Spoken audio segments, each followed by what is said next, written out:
Good morning everyone, আশা করি সকলেই খুব খুব ভালো আছেন এবং সুস্থ আছেন। আমিও ভালো আছি। এই যে দেখতে পাচ্ছেন, ঘুম থেকে উঠে বিছানাপত্র গুছাচ্ছি। বিছানা গুছাতেও ইচ্ছা করতেছে না, কিন্তু তবুও গুছাচ্ছি। অ্যালোভেরার ডাব্বা দেখাচ্ছি একদিকে, মানে অলস বললে যা হয়। খুব সকালে ঘুম থেকে উঠেছি আর সারা রাত্রে ঘুমোইনি, সে কারণে। আর সকালে উঠে কিন্তু কোনো কিছু কাজ করিনি, বেডের মধ্যে বসে বসে মোবাইল ঘাটাঘাটি করতেছিলাম। এখন উঠে যাব আর কম্বলটা এভাবে রেখে দিলাম, পরে বেডের মধ্যে শুকাতে দিব। একটু পরে যখন রৌদ্র ঢুকবে জানালাটা খুলে দিব। চলো, কিচেনে কল্পনা আসছে,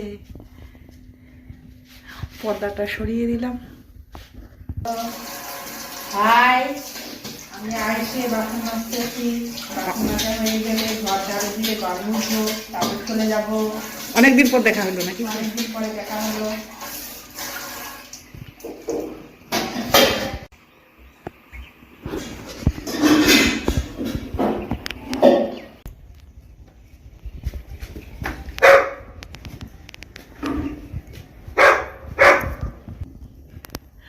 উপরে সমস্ত রুম পরিষ্কার করলাম ছেলের, বাসি কাজ সেরে।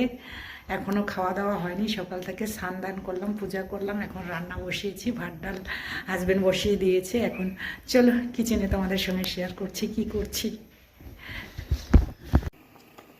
এই যে ডাল সম্বার দিয়ে দিলাম, এখন আলু আর করলা ভাজবো, আর ডিম ভাজি, বেগুন ভাজি।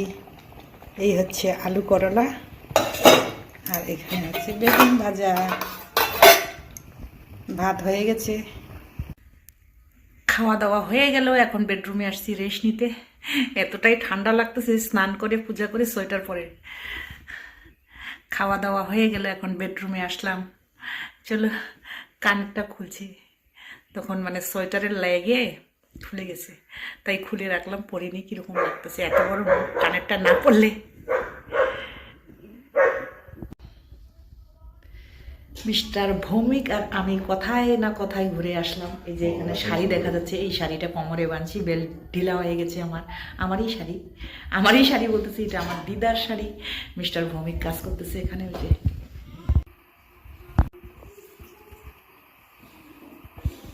মিস্টার ভৌমিক ইলেকট্রিক লাইনের কাজ করতেছে।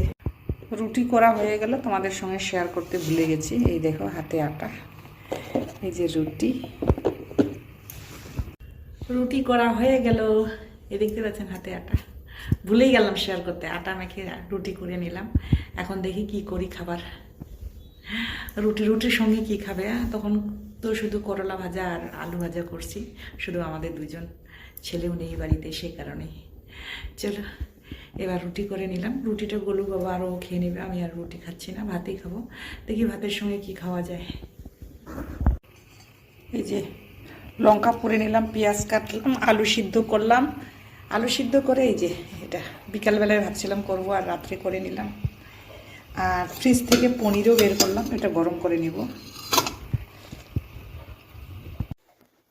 সন্ধ্যাবেলায় করার ইচ্ছা ছিল, খাবো, কিন্তু এখন রাত্রেবেলায় করে রাখছি। চলো, কালকে খাওয়া যাবে, আজকে করে রাখি। এই যে মালপোয়া করতেছি। আমার পিঠাগুলি লুচির মতন ফুলতেছে। খাওয়া দাওয়া করে যে বেডরুমে চলে আসলাম, ঘুমায় পড়বো আজকে তাড়াতাড়ি। আর সারাদিনে তোমাদের সঙ্গে দুই একটা ক্লিক শেয়ার করছি, 1-2 মিনিট 3 মিনিট হবে জানি না, এখনো এডিট করিনি। এডিটিং করে তারপরে বোঝা যাবে কয় মিনিটের ভিডিও। চলো, ভালো লাগলে লাইক শেয়ার কমেন্ট করবে। আর একটা কথা হচ্ছে, গতকাল মানে আমি ঘুমাতে পারিনি এক ফোঁটা, মানে যখনই চোখ বুঝতেছি তখনই মানে আমার হাত পা অবশ হয়ে যাচ্ছে, আর মানে পুরা ঝিনঝিন ঝিনঝিন ঝিন করে আবার নিজেই আবার মালিশ করতেছি ঘুম থেকে উঠে। এই অবস্থা, এই কারণে ঘুমাতে পারিনি। আর এইদিকে এই যে কি অবস্থা, পুরা দাঁত, মানে এইদিকে দুই দিক দিয়ে দাঁত ফুলে গেছে, পুরা পেন হচ্ছে। এই যে মানে ইনফেকশন হয়ে গেছে দুই সাইডে। এখন আবার খোঁচায় আবার ব্রাশ করলাম, ব্লাড বেরোলো কতগুলি। চলো, আজকের মতো গুড নাইট। আর একটা নতুন ভিডিও নিয়ে তোমাদের সঙ্গে চলে আসবো।